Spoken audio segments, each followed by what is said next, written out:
ఇప్పుడు పెద్దలు నేను ఇంటర్మీడియట్ చదివే రోజుల్లో మాకు ఉపేందర్ రెడ్డి గారని ప్రిన్సిపాల్ ఉండేవారు గురుకుల జూనియర్ కాలేజీలో.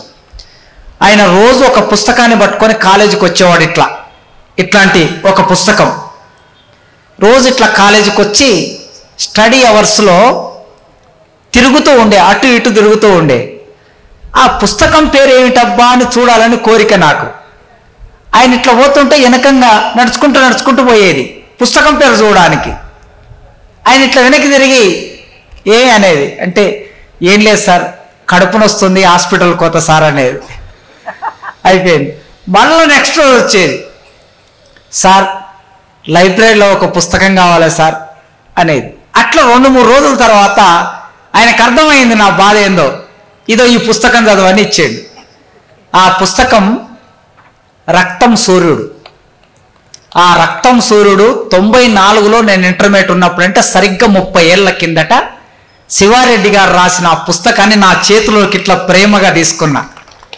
అది మొదలు ఆ రక్తపు సూర్యుడితో కలిసి నడవటం, ఉపన్యాసాలు వినటం, వెలుగునిచ్చే సూర్యుని గురించి కలగనటం నా జీవితంలో భాగమైంది. అట్లాంటి ఆ రక్తపు యవ్వనపు సూర్యుడు ఇప్పుడు మీ ముందు తన కవిత్వంతో మాట్లాడతారు.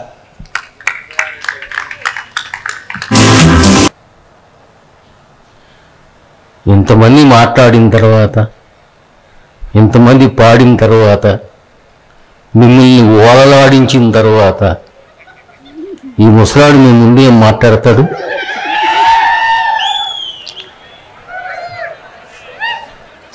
ముసలితనం శాపమా?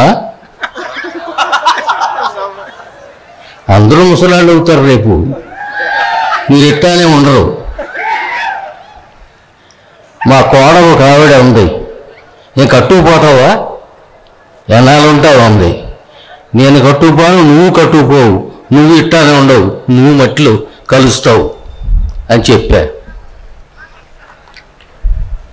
మిమ్మల్ని చూస్తే చాలా కాలాతీతం అయిపోయింది కదా, టైం అయిపోయింది, పెద్ద వస్తుంది. పెద్దగా ఉపన్యాసం అని చెప్పను నేను. ఇప్పుడు నాకు 82 నడుస్తుంది. 82, 66లో హైదరాబాద్ వచ్చా. అది 94 కాదు, రక్తం సూర్యుడు 74. అది నా మొదటి పుస్తకం. రక్తం సూర్యుడు, మండే సూర్యుడు వచ్చినాయి ఎప్పుడు, ఒక పరంపర. ఎందుకు రక్తం సూర్యుడు ఎందుకు పేరు పెట్టగా? నీలో మండే రక్తం కనుక లేకపోతే నీకు ఉదయం లేదని. రక్తం సూర్యుడు, అది ఒక ఇమేజ్, ఒక బొమ్మ కట్టాం. రక్తమే సూర్యుడు, సూర్యుడే రక్తం. అక్కడ మొదలైంది ప్రయాణం. 60 ఏళ్ళ నుంచి సాగుతూ ఉంది. ఇప్పుడు నాకు ఒక అద్భుతమైనటువంటి కోరిక ఏంటంటే, నేను 100 ఏళ్ళు బతకాలి. మా సిద్ధారెడ్డి అంటాడు, అంత ఆశ అంటాడు. ఆశ లేకపోతే మనం లేవయ్యా అంటాను నేను. మీరంతా రేపటి ఆశలు, ఇప్పటి ఆశలు. ఆశ లేకపోతే జీవితం లేదు. ఇప్పుడు ఇందాక జానపద పాటల గురించి మాట్లాడుకున్నాం కదా, నాకు ఒకటి గుర్తుకొచ్చింది. నేను పాడగలను. మా వంశంలో ఉన్న పాట, ఎక్కడో ఎవరో పాడిన పాట ఇది. తొలి రోజుల్లో హేతువాద సంఘాల్లో తిరుగుతూ మాట్లాడిన సందర్భాల్లో కత్తి పద్మారావు ఇచ్చారులతో ఒక పాట నాకు ఎవరిచ్చారో గుర్తులేదు. 2-3 చరణాలు అంటా పాడతా అనలా. ఇందాక ఆయన చెప్పాడు 2-3 చరణాలు అంటాను. పద్యం పాడమని అనరు, పద్యం అను అంటారు. పైన బోయే గరుత్మంతుని దేవుడాని కొలిసేవు, నువ్వు దేవుడాని కొలిసేవు. నేను ఇంకోడు రాసిన పాట కాదు.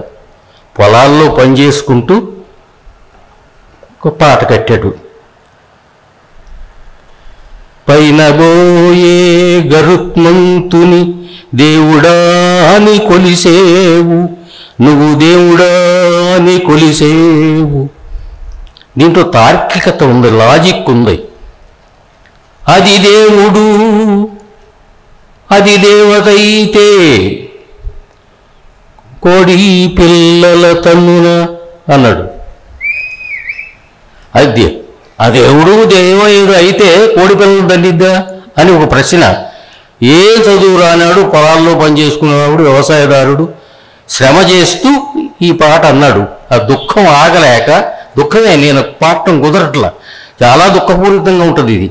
పైన బోయే గరుత్మంతు దేవుడాని కొలిసేవు, నువ్వు దేవుడాని కొలిసే. అది దేవుడు, అది నిజము అయితే కొడి పిల్లల తన్నునా. బావిలోని ఇంకో చరణం ఉంది. పైన బోయే గరుత్మంతుని. ముసలాడు అయిపోతున్నాను కదా, మాటలు జ్ఞాపకం రావట్లేదు. ఇంటి ముందర యాపా చెట్టుని దేవుడాని కొలిసేవు, నువ్వు దేవుడాని కొలిసేవు.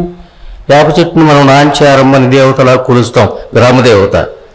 ఇంటి ముందర యాపా చెట్టును నువ్వు దేవుడాని కొలిసేవు. అది దేవుడు, అది నిజము అయితే మేక పిల్లల మెక్కున అని అన్నాడు. అది నిజంగా దేవత అయితే మేక పిల్లల్ని బలిస్తాం కదా, అది ఎందుకని అడిగాడు. ఏ చదువు రాని వ్యవసాయం చేసుకునే రైతు కూలీ కట్టిన పాట ఇది. హేతువాదాన్ని గురించి చెప్పడానికి మేము ఆ రోజుల్లో ఈ పాటను వాడుకునేవాళ్ళం. అద్భుతమైనటువంటి జానపద పాటలు ఉన్నాయి. మా అన్నట్టుగా, మన మిత్రుడు అన్నట్టుగా, అది లేకపోతే ఇది లేదు. ఆ సంస్కారం, మన జీవన సంస్కారం అంతా అక్కడి నుంచి వచ్చింది. ఆశ లేకపోతే లేదు కదా. నాకు 100 ఏళ్ళు బతకాలని ఉందంట కదా. ఏం చేస్తావో 100 ఏళ్ళు బతికితే? నాకు పునర్జన్మ మీద నమ్మకం లేదు, రేపు మళ్ళీ పుడతానో లేదో నమ్మకం లేదు నాకు, నీకుందో నాకు నమ్మకం లేదు. నాకు ఈ క్షణంలో బతికిందే, ఈ క్షణంలో ఊహించిందే, ఈ క్షణంలో చూసిందే కరెక్ట్, ఖచ్చితం, అంతే. రేపు లేదు నాకు. అదే మీకు మీ అందరికి కూడా తెలుసుకోవాల్సింది. మీరు చదువుకుంటున్నారు, నేను మీలాగా చదువుకున్నాను. అయితే ఈ ఆశ చాలా ముఖ్యం. ఆప్టిమిజం అంటారు ఇంగ్లీష్లో, తెలుగులో ఆశ. ఆశ లేకపోతే ఏముంది? జీవితం లేదు. ఇన్ని దుర్భవంలో, ఇన్ని కష్టాలతో, ఇంత దుఃఖంతో, ఇంత బతకడం ఎందుకయ్యా అంటే, స్టెఫెన్ హ్యాకిన్స్ అని ఒక పెద్ద శాస్త్రవేత్త ఉన్నాడు. చాలా ఈ ఖగోళాల గురించి మొత్తం చెప్పినట్టు వాడు. అన్నాడు, ఆయన కుర్చీలో కూర్చొని చేసుకునేవాడు తప్ప నడిచేవాడు కాదు. ఆయన చెప్పాడు, ఇంత దుఃఖంతో, ఇన్ని కష్టాలతో, ఇంత వేదనతో బతకాలి, బతకంటే ఇంకోటి లేదు కాబట్టి అని. బతుకే ముఖ్యం, బతుకే ఆశ. బతుకు లేకపోతే భవిష్యత్తు లేదు, బతుకు లేకపోతే దేశం లేదు, బతుకు లేకపోతే మనం లేవన్నాడు. అటువంటి జీవితాన్ని మనం బతకపోతే ఎట్ట? కానీ ఈ దేశపు దరిద్రం ఏంటంటే, తార్కికతను పెంచి పోషించలా, హేతువుని పెంచి పోషించలా. నెహ్రూ గారు ఎవరో అన్నాడు ఒక మాట, India is not poor, it is poor in mind అన్నాడు. We never try to question చేయాలి. ఆ క్వశ్చన్ చేయటానికి నేర్పటానికే మా కాశీం, మా వీళ్ళంతా మిత్రులంతా ఉన్నారు. ప్రశ్న లేకపోతే జ్ఞానం లేదు. సైన్స్ అంటే ప్రశ్న, మతం అంటే నమ్మకం, దేవుడు అంటే నమ్మకం. నమ్మకం ఉండొచ్చు, నీ ఆధ్యాత్మిక చింతన నీకు ఉండొచ్చు.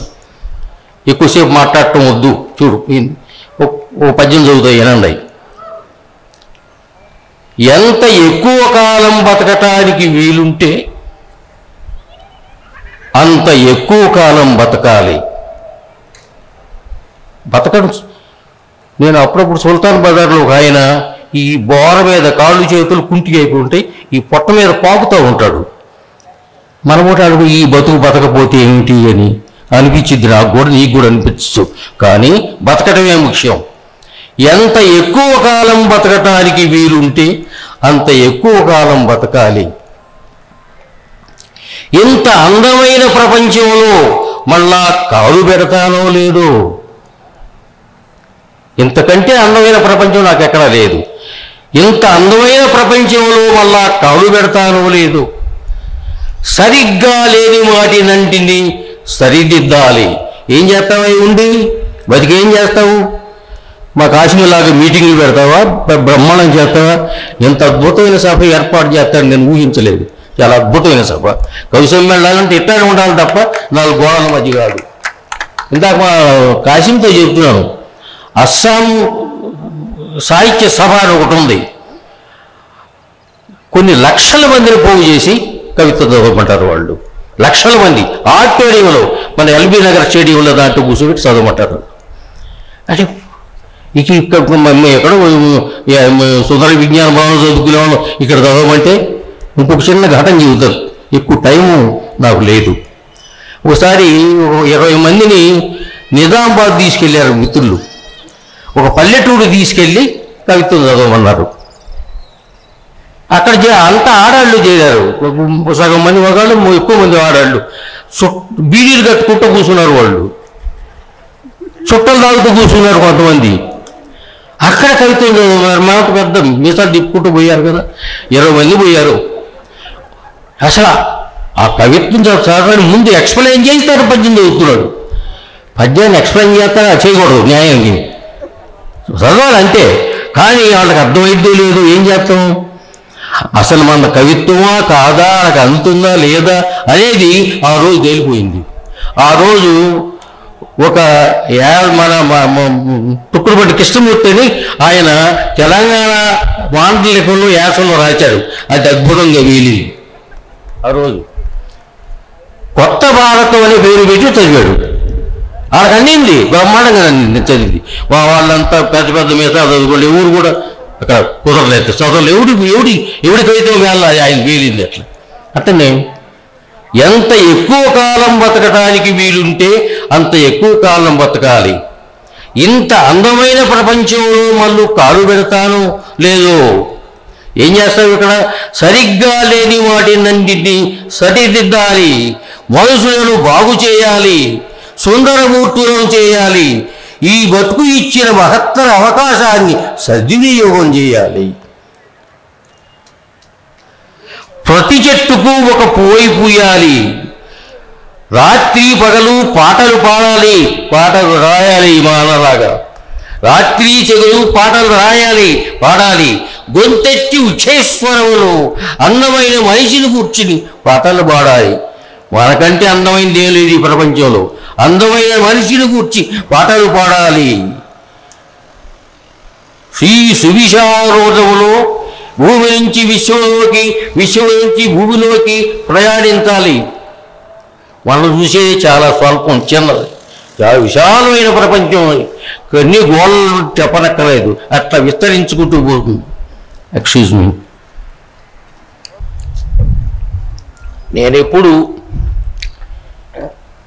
నేను మా మిత్రులు చెప్పినట్టుగా పరమ కష్టాల నుంచి వచ్చినాన్ని. ఏ సంవత్సరంలో మా తల్లి చచ్చిపోయింది. మా నాన్న మళ్ళీ పెళ్లి చేసుకోలే. మా తమ్ముడు ఉన్నాడు, 5 ఏళ్ళాడు. వచ్చే తల్లి మళ్ళీ చూసిద్దో లేదో అనే ఉద్దేశంతో ఆయన పెళ్లి చేసుకోలే. అక్కడి నుంచి పెంచుకొచ్చాడు మమ్మల్ని. నాకు తెలియని పని లేదు. వ్యవసాయ పనులన్నీ చేస్తా, వంట పనులు చేస్తా, చేపలు బ్రహ్మాండంగా ఉడుతా. ఎప్పుడు రాండి మా ఇంటికి, పకోడీలు ఉండి పెడతా. మళ్ళీ నువ్వు రావా. ఈ బిల్డింగ్ మీద, ఈ ఉస్మానియా యూనివర్సిటీ బిల్డింగ్ మీద ఎంతమంది కళాకారులు ఒక చంద్రమండలం నుంచి ఒక మొక్క తెచ్చి ఇక్కడ పెట్టారు కదా, అంత అద్భుతమైనటువంటి. You must be proud of this university, all of you. You happen to be the students of this university and feel proud. Don't forget your teachers. The primary teachers, high school teachers, college teachers, don't forget any one. Forgetfulness అనేది వృద్ధాప్యంలో Alzheimer's ఏదైనా ఇద్దేమో తప్ప ఏది మర్చిపోవద్దు. ఏది మర్చిపోవడానికి ఆస్కారం లేదు. జీవితం చాలా గొప్పది, గొప్ప ఆశావహలది, అద్భుతమైంది, అపూర్వమైంది, అందమైంది, ఆనందకరమైంది. మీరంతా ఎక్కడే పొందాలి దాన్ని, ఇంకెక్కడ లేదు. I don't believe in another life. I don't believe any God also. I'm telling you. కాబట్టి మీరు దేవుణ్ణి నమ్మండి, నమ్మకపోండి, అది వేరే విషయం. That is your personal. Religion is personal, అంతే. కాబట్టి ఇప్పుడున్న వాతావరణంలో మనకేం కావాలి? తర్కబద్ధంగా ఆలోచించటం కావాలి. ప్రశ్నించండి, సమాధానం. నాక్ the door will be opened అని బైబిల్లో చెబుతారు. అది గుర్తుపెట్టుకోండి. మీరంతా విద్యార్థులు, రేపు భవిష్యత్తులు. నేను ఇప్పుడు 82 ఏళ్ళు కదా, ఇంకా పాఠాలు చెబుతున్నా, గుర్తుపెట్టుకోండి. వారానికి 3 రోజులు పిల్లలకు పాఠాలు చెబుతున్నా. బీకామ్ ఫస్ట్ ఇయర్ వాళ్ళకి, సెకండ్ ఇయర్ వాళ్ళకి, థర్డ్ ఇయర్ వాళ్ళకి. ఏమయ్యా 82 ఏళ్ళలో శాలరీ ఇది వస్తుంది కదా, పెన్షన్ వస్తుంది కదా, ఇప్పుడు చెప్పోది ఏమిటి అని మీరు అడగచ్చు నన్ను. అసలు చెప్పాల్సిన వయసు, పాఠాలు చెప్పాల్సిన వయసు ఇప్పుడు వచ్చిందని నేను అనుకుంటే, మీరు ఇప్పుడు వద్దంటే ఎట్లా? వాళ్ళు అడగండి. ఇప్పుడు అధ్యాపకులు ఉన్నారు, క్రమక్రమంగా పెరిగే కుందికి. ఇప్పుడు పద్యం చెప్పినట్టుగా 10 ఏళ్ల కిందట, 20 ఏళ్ల కిందట పద్యం చెప్పలేదు కదా. ఒక పద్యం ఉంది, ఎమిలీ డికిన్సన్ ఎవరు ఒక ఆవిడ రాసింది. లైన్స్ సరిగ్గా గుర్తులేవు కానీ, hope hope hope hope has feathers అన్నాడు. Hope has feathers. ఫెదర్స్ అంటే ఏకలు ఎవరికి ఉంటాయి? పిట్టలకు ఉంటాయి, మనకు ఉండవు కదా. నాకు చాలా కాలం ఈ చేతులు రెక్కలుగా విశాల ప్రపంచంలో తిరుగుతున్నట్టుగా ఇప్పటికే కళ్ళగట్ట నేను. అద్భుతమైనటువంటి ఉద్యానవనాలు, కొండలు బ్రహ్మాండంగా నా పొట్టకు తగులుతా. ఈ పొట్టకి వృక్షాల తలలన్నీ తగులుతూ ఉండేది. ఎంత అద్భుతమైన సౌందర్యం చూశాను. కళలో నిజంగా లేచినప్పుడు ఉండదు కదా. మీరు కలగంటారా? కలగకపోతే జీవితం లేదు. Dream is the highest point of life, action is manifestation అన్నాడు. బెన్ ఓకే ఒక గొప్ప నవలాకారుడు అన్నాడు. Dream is the highest point of life, action it's manifestation అన్నాడు. కలగనండి, కళను సాకారం చేసుకోండి. మీరు ఇప్పుడు అందరూ మీరు కలగనండి, రేపు సాకారం చేసుకోండి. అయ్యా ఎక్కువ టైం తీసుకోవడం బాగోదు.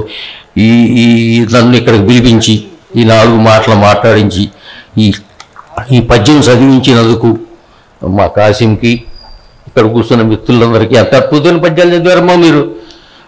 అందరూ అద్భుతమైన పద్యాలు చదివారు.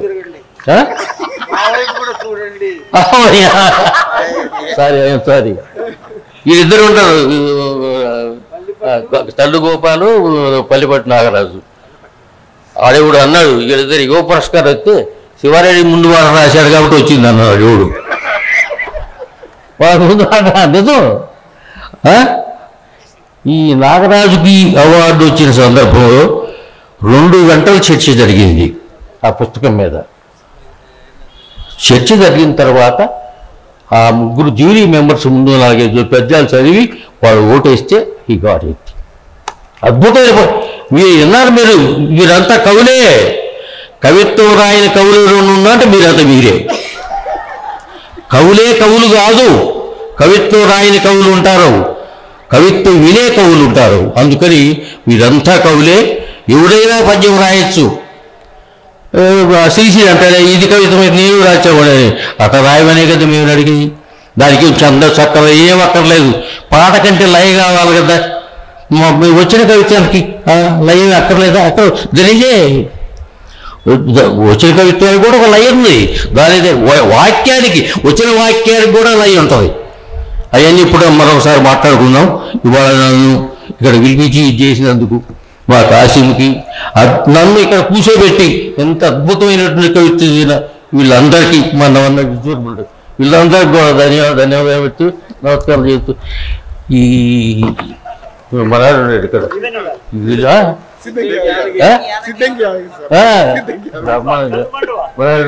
ఇదంతా వీళ్ళెవరో చూడకముందు వీళ్ళకి ముందు మాట రాసిన బ్రహ్మాండంగా. నేను ఓ పద్యంలో ఇరికిచ్చే ఊరినో ఈయన ఓ పద్యంలో పెట్టా, ఓ పద్యం తిరిగి ఒక పద్యం ఇరికిచ్చాను నేను. అమ్మ మీరంతా కవులే, నిజానికి ఈ దేశం నిజమైన కవిడు అంటే వ్యవసాయదారుడే. నమస్కారాలు తల్లి, సంతోషం. Thank you very much.